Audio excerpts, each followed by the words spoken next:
Guys మనము యూపీఎస్సీలో rank వస్తే వచ్చే సర్వీసెస్ గురించి సాఫ్ట్వేర్ వర్సెస్ ఐఏఎస్ అని, ఐఏఎస్ వర్సెస్ ఐపీఎస్ అని ఏం డిఫరెన్స్ ఉంటుంది అండ్ దీంతో పాటు 24 డిఫరెంట్ సర్వీసెస్ వరకు ఉన్నాయి. వాటన్నిటి గురించి మనం మాట్లాడుకుంటూ వస్తున్నాము. అయితే ఇక్కడ ఏంటి అంటే పోలీస్ ఆఫీసర్ అంటే యూపీఎస్సీలో జనరల్గా ఏంటి అంటే హై కేటర్లో చూసుకుంటే మనము ఐఏఎస్, ఐపీఎస్ జనరల్గా ఈ రెండింటి గురించి డిస్కస్ చేసుకుంటూ ఉంటాము. యాక్చువల్లీ ఐపీఎస్ కాకుండా పోలీస్ సర్వీసెస్ యూపీఎస్సీలో గ్రూప్ బిలో కూడా ఉన్నాయి. కానీ చాలామంది ఏంటి అంటే యూపీఎస్సీ ర్యాంక్ వచ్చింది అంటారు. కానీ యూపీఎస్సీలో గ్రూప్ బి సర్వీస్ వస్తే ఏంటి పరిస్థితి? సో వాళ్ళ లైఫ్ అనేది బాగుంటుందా, వాళ్ళ శాలరీ బాగుంటుందా, వాళ్ళకి ఇచ్చే అలవెన్సెస్ కానీ వాళ్ళకి ఇచ్చే గవర్నమెంట్ ఫెసిలిటీస్ ఎలా ఉంటాయి అనేది మనం ఈ వీడియోలో తెలుసుకుందాము. సో ఇక్కడ ఏంటి అంటే మనం యూపీఎస్సీలో ర్యాంక్ వచ్చి గ్రూప్ బిలో సర్వీస్ వస్తే సిచ్యువేషన్ ఏంటి అంటే, సో మనకి ఇక్కడ చూసుకుంటే డాన్ ఐసీఎస్ అని, డాన్ ఐపీఎస్ అని, పాండిచ్చేరి సివిల్ సర్వీస్ అని, పాండిచ్చేరి పోలీస్ సర్వీస్ అని different and also armed forces head quarter civil service అని ఇవన్నీ కూడా డిఫరెంట్ ఉన్నాయి. గ్రూప్ బి సర్వీసెస్ ఇవన్నీ కూడా బాగానే ఉంటాయి. అండ్ మనకి ఇచ్చే అలవెన్సెస్ విషయంలో కూడా ట్రావెల్ అలవెన్స్ కానివ్వండి, హౌస్ రెంట్ కానివ్వండి, అండ్ మనము ఇంకా ఫర్దర్గా ఏదైతే ఐఏఎస్కి, ఐపీఎస్కి దొరికే ఆల్మోస్ట్ అన్ని ఫెసిలిటీస్ ఉంటాయి. కానీ కొన్ని ఫెసిలిటీస్ అయితే లైక్ సెక్యూరిటీ అనేది ఐపీఎస్కి ఎక్కువ ఉంటుంది. అండ్ హౌస్ హోల్డ్ థింగ్స్ అన్ని మేనేజ్ చేయడానికి ఆ ఇంట్లో ఏదైతే ఉందో వాళ్ళందరూ కూడా ఐఏఎస్కి ఎక్కువ మంది ఉంటారు. సో వీళ్ళకి ఆ అలవెన్సెస్ ఉండకపోవచ్చు. బట్ ఏంటి అంటే గ్రూప్ బి సర్వీసెస్ యూపీఎస్సీలో గ్రూప్ బి సర్వీస్ వచ్చినా కానీ లైఫ్ అనేది బాగానే ఉంటుంది. కాకపోతే మీరు ఇమాజిన్ చేసుకున్నంతగా ఓవర్ హైప్ అయిపోయి అరే నా లైఫే మారిపోతుంది, మొత్తం నా స్టేచర్ మారిపోతుంది, ఇక నాకు తిరిగేలేదు, మా మొత్తం జనరేషన్ అలా ఏముండదు. ఒక నార్మల్ గవర్నమెంట్ జాబ్ అది.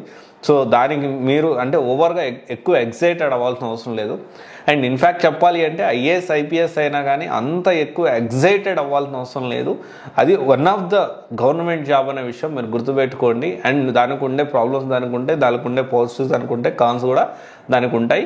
బట్ ఏంటి అంటే చాలామంది తెలియక యూపీఎస్సీ ర్యాంక్ వచ్చింది, విపరీతమైన హైపు అండ్ ఈ సోషల్ మీడియాలో హైప్ వచ్చేసేసి నేను చాలామంది డైరెక్టర్స్తో కూడా మనం మాట్లాడుతూ ఇంటర్వ్యూస్ తీసుకుంటా ఉన్నాము.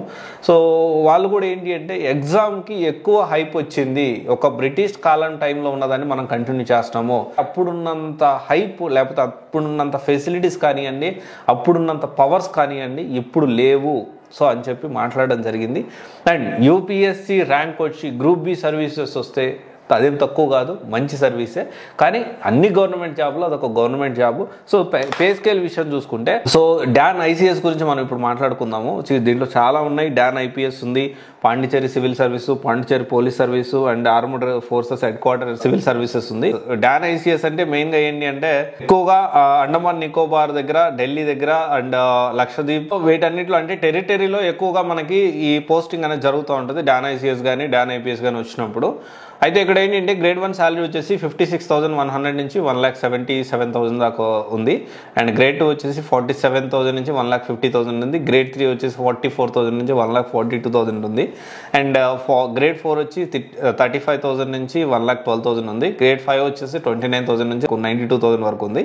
బట్ ఏంటి అంటే బెనిఫిట్స్ అయితే సేమ్ ఉంటాయి. మెడికల్ ఫెసిలిటీస్ ఉంటుంది, పెన్షన్ అండ్ గ్రాట్యుటీ ఉంటుంది, అండ్ లీవ్ ట్రావెల్ కన్సెషన్ ఉంటుంది, ట్రావెల్ అలవెన్స్ ఉంటుంది, house rent allowance and dearness allowance ఉంటుంది. సో రకరకాల అలవెన్సెస్, పర్క్స్ అని అయితే ఉంటుంది. ఫెసిలిటీస్ అయితే ఏం తక్కువ ఉండవు, బట్ ప్యాకేజెస్ అయితే మరీ అంత ఎక్కువగా ఉండవు. ఓకే, గుర్తుపెట్టుకోండి. చాలామంది యూపీఎస్సీ సర్వీసెస్ అంటే యూపీఎస్సీ ర్యాంక్ అంటే మన మైండ్లో ఫస్ట్ ఐఏఎస్, ఐపీఎస్ మాత్రమే తెలుస్తాయి. దాంతోపాటు 24 సర్వీసెస్ ఉన్నాయనే విషయం మనం మర్చిపోవద్దు. ప్రతి ఒక్క సర్వీస్ గురించి నేను డీటెయిల్గా ఎక్స్ప్లెయిన్ చేయడానికి ప్రయత్నం చేస్తున్నాను. Okay, thank you.